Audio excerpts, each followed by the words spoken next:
Assalamualaikum warahmatullahi wabarakatuh. Perkenalkan, nama saya Rini Nurul Aini dengan NIM 2102-21052, program studi Ilmu Pemerintahan, Fakultas Ilmu Sosial dan Ilmu Politik. Pertama-tama, marilah kita panjatkan puji syukur kehadirat Allah Subhanahu wa Ta'ala, karena atas limpahan rahmat dan karunia-Nya kita masih diberi kesehatan. Tak lupa pula, salawat serta salam kita curahkan kepada baginda Nabi Muhammad Sallallahu Alaihi Wasallam yang telah membawa kita dari alam kegelapan menuju ke alam yang terang menderang seperti yang saat ini kita rasakan.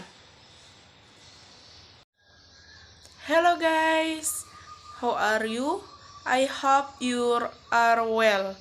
Okay guys, in this video I will explain material related to pronouns. Pronoun. Pengertian pronoun. Pronoun adalah kata yang dapat menggantikan suatu kata benda atau frasa kata benda. Kata ganti berfungsi menghindari pengulangan kata benda atau frasa kata benda yang sama yang telah disebut sebelumnya. Yang kedua, adjective case. Adjective case atau kasus objek adalah kata ganti orang yang berfungsi sebagai pelengkap objek dalam kalimat. Yang termasuk kata ganti ini yaitu me, you, him, her, it, us, dan them. Letak adjective case atau kasus objek adalah sebagai berikut, yaitu yang pertama, sesudah atau to be. Contoh kalimatnya, that is us home you say at the park. Yang kedua, sesudah kata kerja atau verb. Contoh kalimatnya, he asked them to help in clean to satisfied, yang artinya dia meminta mereka membantunya membersihkan lapangan. Yang ketiga yaitu sesudah kata depan atau proficiency. Contoh kalimatnya, you tell to her about fashion and a lifestyle. Yang terakhir yaitu sesudah kata leave. Contoh kalimatnya, let's go to beach today. Selanjutnya konjugasi atau kata sambung. Contohnya yaitu because, but, so, when, while. Selanjutnya preposisi atau kata depan.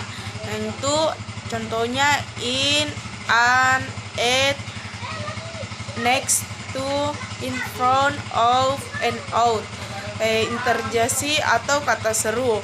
Contohnya ouch, bravo, oh no, hurry up, and well. Pronoun terdiri dari 7 jenis, yaitu yang pertama reflexive pronoun. Reflexive pronoun adalah kata ganti yang digunakan untuk menunjukkan tindakan atau kegiatan yang dilakukan oleh diri subjek sendiri, atau dengan kata lain, memberi penekanan pada unsur subjek atau objek. Kata ganti bentuk tunggal mendapat akhiran self dan bentuk jamak dengan akhiran selves. Contohnya myself, yourself. Possessive pronoun. Possessive pronoun adalah kata ganti yang memperlihatkan kepunyaan seseorang atau kelompok. Ada 2 bentuk possessive pronoun, yaitu dependent atau ditempatkan sebelum satu kata benda, dan independent ditempatkan setelah suatu kata kerja. Contohnya, this green bag is hers, yang artinya tas hijau itu adalah miliknya. Yang ketiga, personal pronoun. Personal pronoun adalah kata ganti pada subjek dan objek yang menunjukkan pada orang atau penanaman. Contohnya, you sama dengan you. Contoh kalimatnya, I gave this book to Anita yesterday. She feels great when read it, yang artinya saya memberikan buku ini kepada Anita kemarin. Dia merasa sangat senang ketika membacanya. Selanjutnya, interrogative pronoun. Interrogative pronoun adalah kata-kata yang mempertanyakan orang atau benda. Antara lain who, whom, whose, why, which, dan what. Kata ganti atau pronomina yang digunakan untuk menanyakan orang, benda, atau suatu pilihan. Kata ganti yang sering dipakai adalah what, which, who, whom, and whose. Contoh kalimatnya, what is broken, yang berarti apa yang pecah. Adapun the rules of pronoun. Yang pertama, subject pronoun selalu digunakan untuk memulai kalimat. Contohnya, I do it every day. Yang kedua, subject pronoun juga dapat digunakan untuk mengubah nama subjek.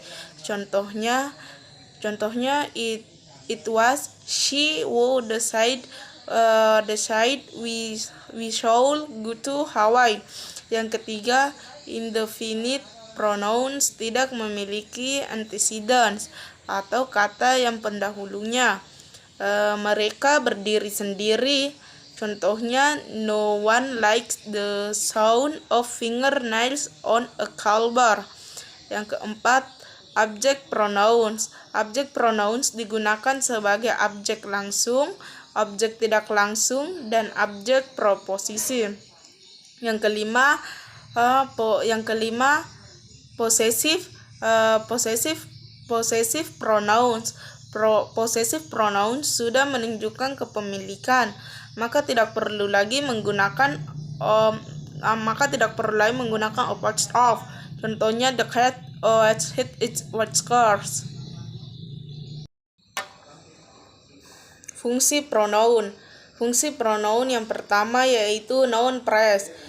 Noun phrase head, yang artinya sebagai induk phrase kata benda atau noun phrase. Yang kedua, subjek, yang artinya sebagai subjek dalam kalimat.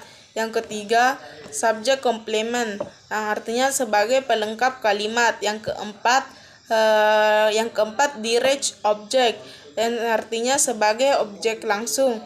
Yang kelima, object complement, yang artinya sebagai pelengkap objek dalam kalimat. Yang keenam, indirect object atau sebagai objek tidak langsung. Yang ketujuh, prepositional complement, artinya sebagai pelengkap preposisi atau kata depan. Yang kedelapan, appositive, artinya sebagai noun atau kata benda atau pronoun atau kata ganti yang digunakan untuk mendeskripsikan atau menjelaskan noun atau pronoun yang lainnya. Itulah penjelasan dari saya. Wabillahi wal taufiq wal hidayah. Wassalamualaikum warahmatullahi wabarakatuh.